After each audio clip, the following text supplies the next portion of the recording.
Okay, gang. I think we'll go ahead and get started. Tiara, can you give me a thumbs up if you can hear me okay? All right, great. So welcome everybody. I'm Joe Fiala with the Governor's Office of Economic Development. So today we are going to talk about our Infrastructure First project again. And so welcome everybody to our session. A couple of housekeeping things.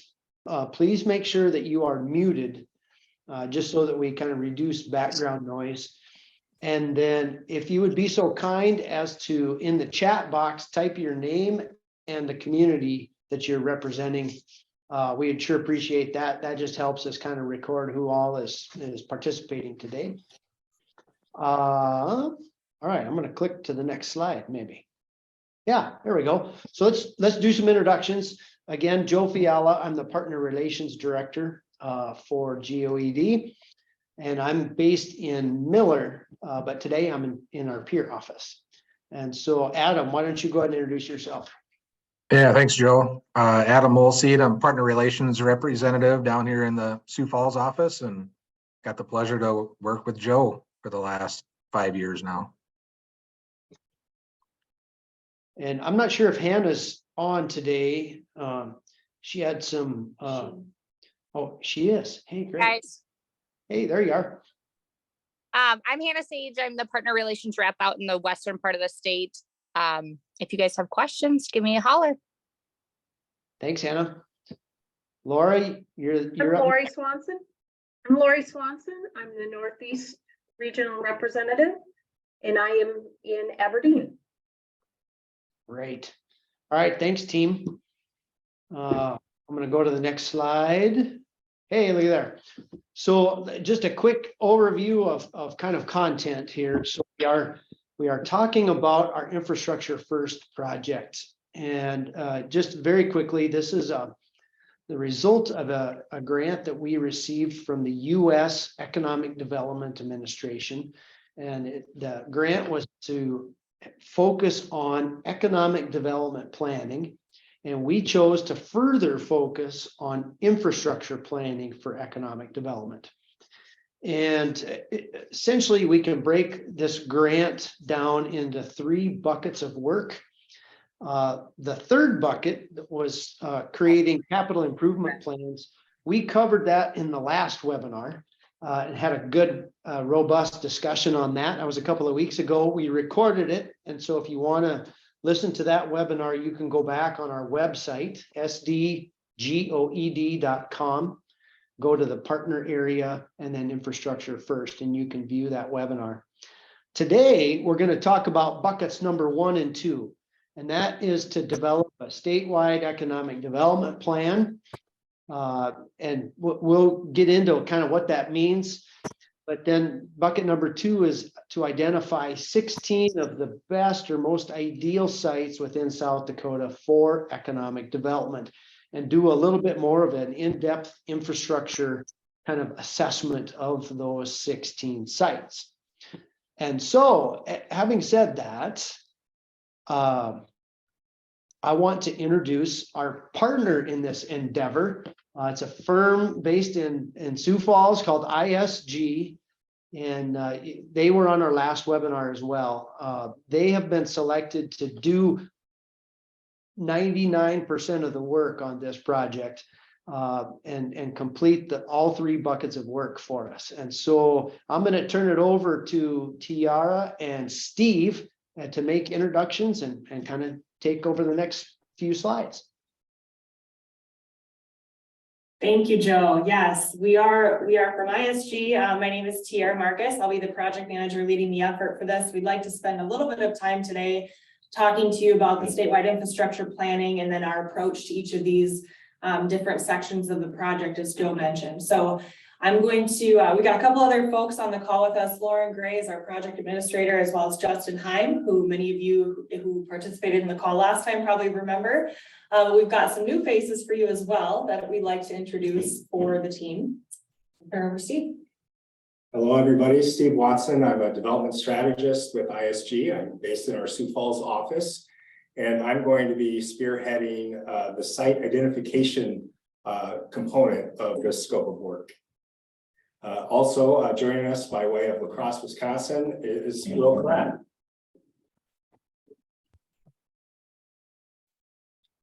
Who will introduce himself right about now. Hey, everybody. Will Kratt, Transportation Business Unit Leader here at ISG, and I'll be working with others on the statewide infrastructure planning piece of this project. Okay, we can jump right into content too. If we index a couple slides ahead, Joe, I think we'll be ready to cover. There we go.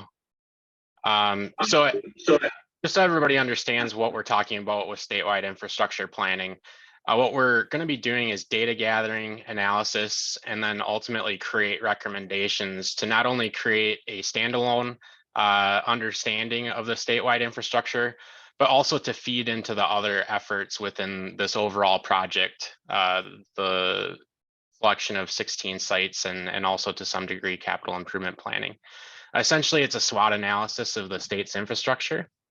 And a little bit about the who and where. We're really trying to look at everything holistically here. So we're looking at statewide plans that come from our state agencies and other statewide partners, regional plans when it comes to planning districts and their comprehensive economic development strategies and other plans, and also down to the local level with counties, cities, tribal governments, and others, which often funnel up to or reference statewide plans. So we're really trying to create alignment within that.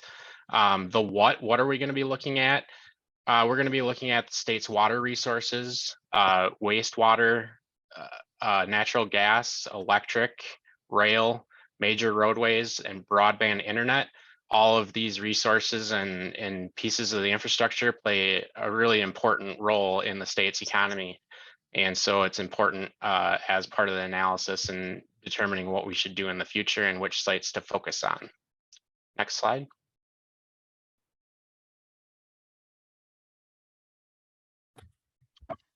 So why are we doing statewide infrastructure planning? Well, it's to create alignment to leverage the best use of available resources within the state. So again, we've got plenty of plans at all different levels. And we want to make sure that when we're talking about things big picture, that it is very relatable to our more regional and local plans and vice versa.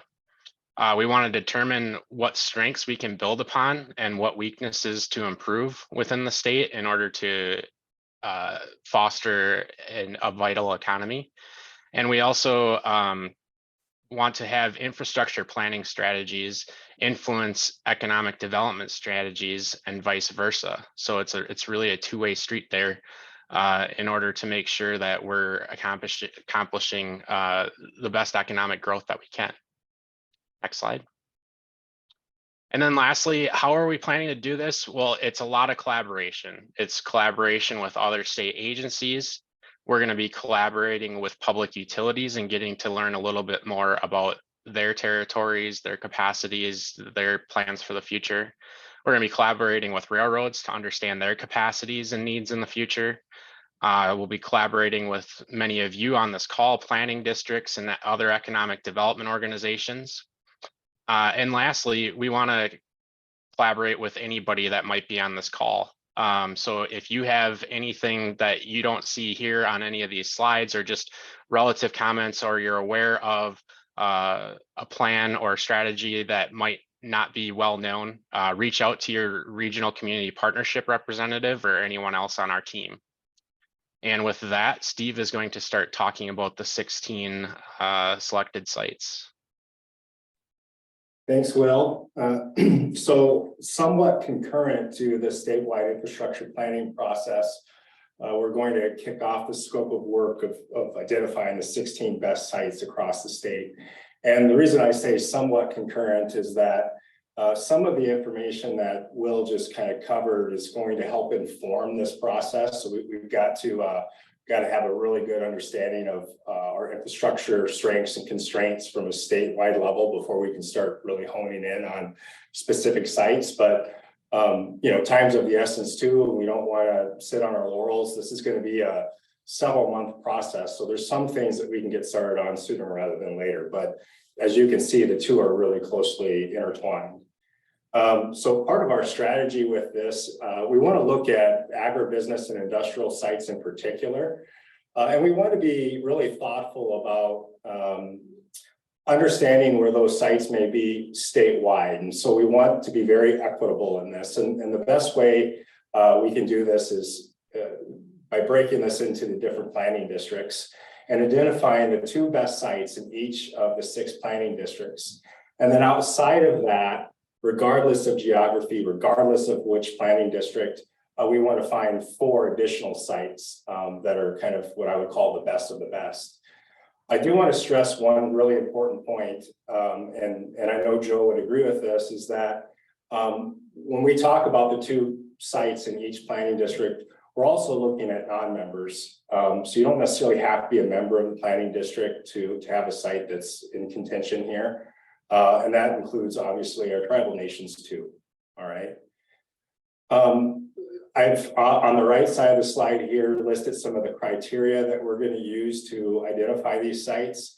I'll tell you that I've given you 5 bullet points, but there's probably going to be anywhere from 75 to 100 different data sets that we're going to be looking at as we try to qualify these sites.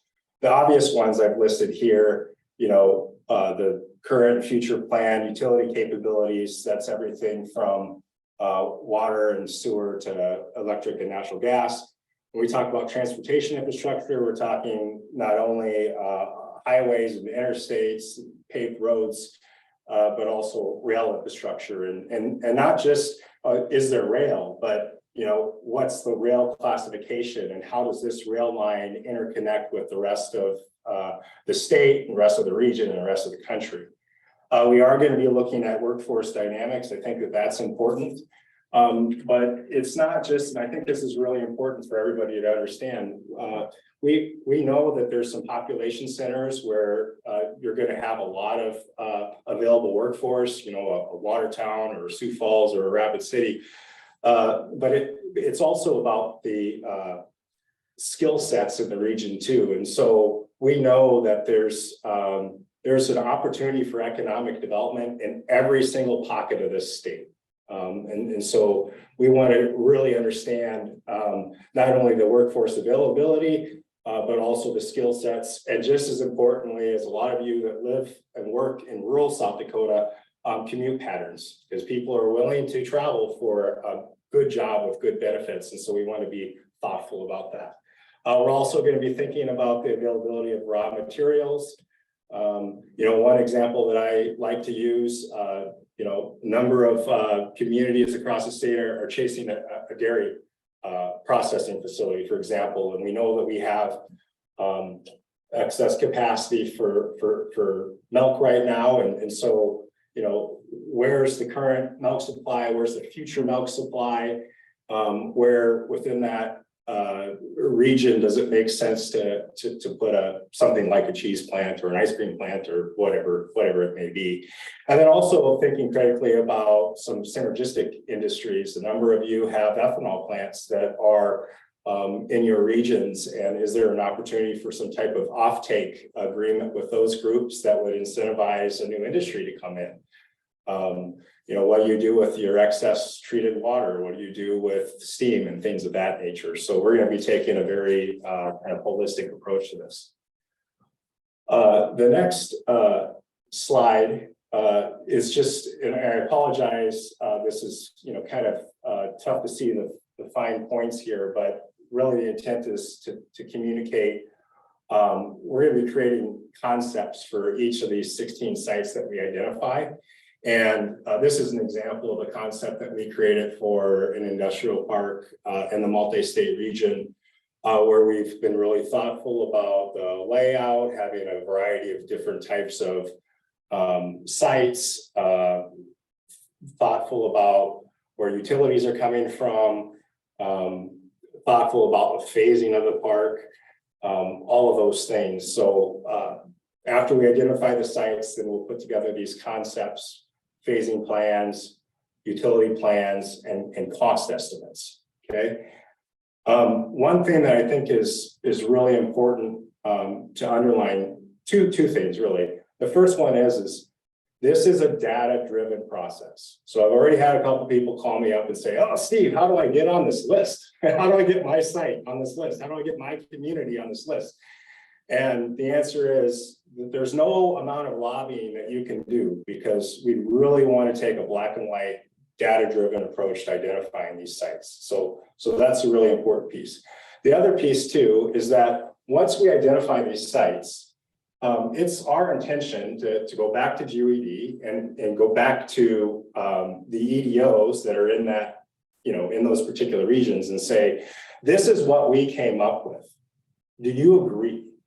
And you might go, hey, I've been talking to that landowner every week for the last 5 years. There is no way we're going to get access to that site. Or this city has zero interest in expanding infrastructure up to that area. It's a non-starter. Whatever the case may be, we want to make sure that we check in, because the last thing that I want to have happen is somehow this list of 16 gets kind of pushed out there and announced.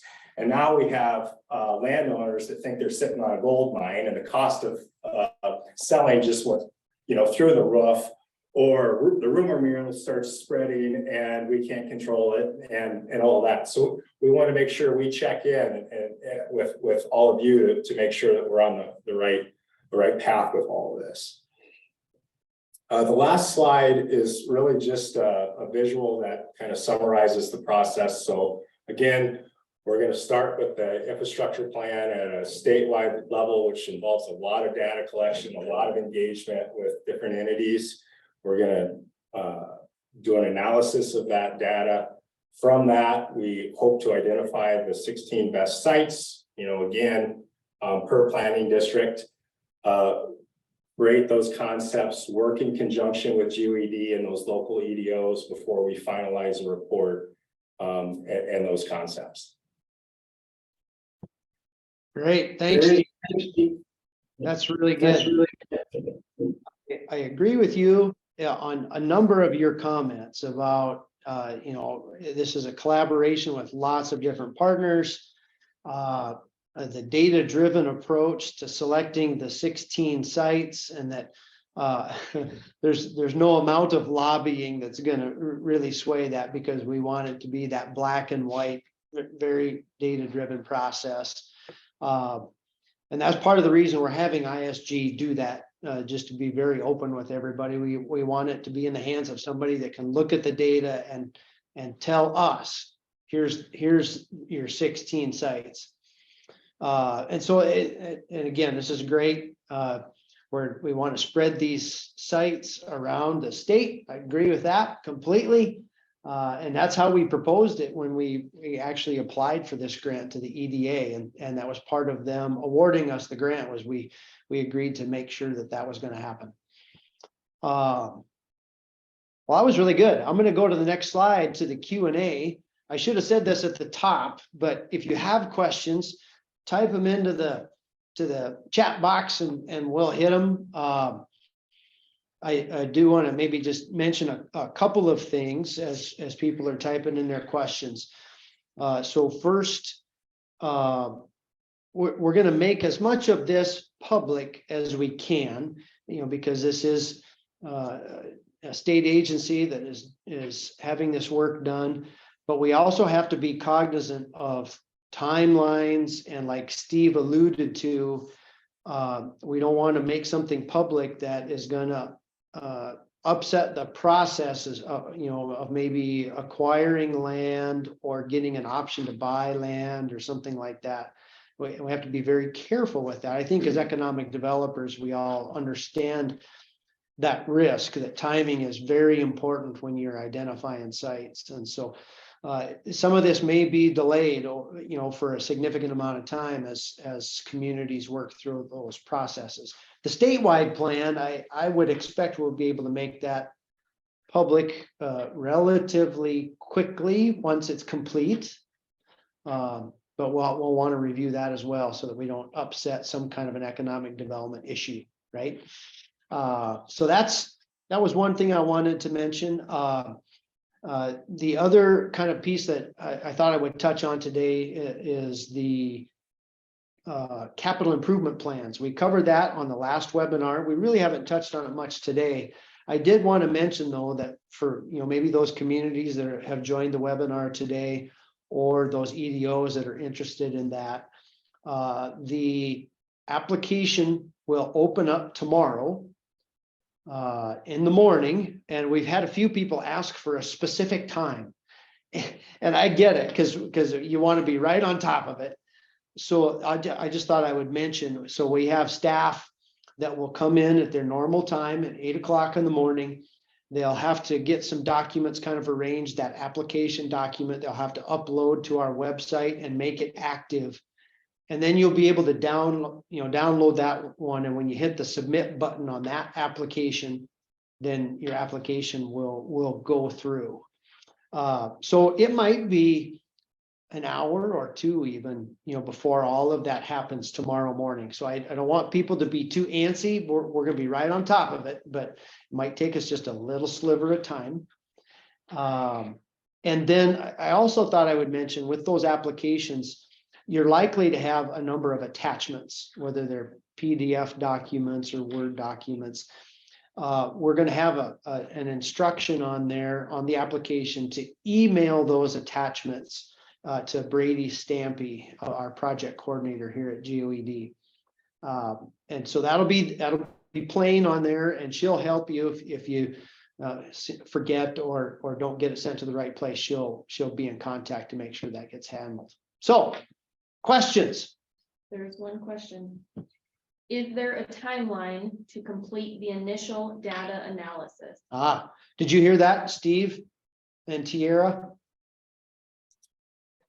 Yeah, so I'll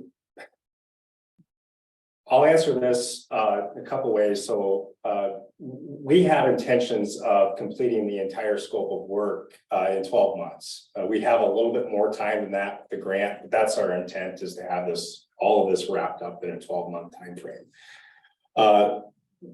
The one thing that's kind of the I don't know, the variable that I can't control is scheduling with all of those entities that I mentioned that we need to meet with, the PUC, Daner, you name it. And so that's kind of the part that's, I don't know if that's a 1 month thing or a 3 month thing. I would like to think we'd have this first kind of pass within the next 3 months, but it's probably going to take a full 12 to complete the entire scope of work. Yeah, I would agree. This is a big chunk of work, so it's going to take us a bit of time, no doubt. That's the only question so far. Okay, that's all the questions we have. Unless someone chimes in here shortly, we're going to wrap this webinar up. I could keep talking, but who knows what we're going to end up talking about. I mean, it could be wide and varied. I'd start telling stories about Steve, first of all. Nobody wants to hear that, Joe.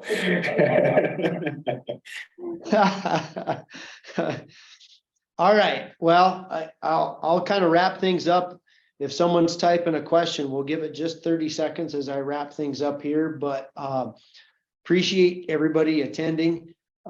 This was really more of an informational kind of a webinar today. There's really no action items for anybody coming out of this, other than ISG will be in touch with folks as they need information or need to partner.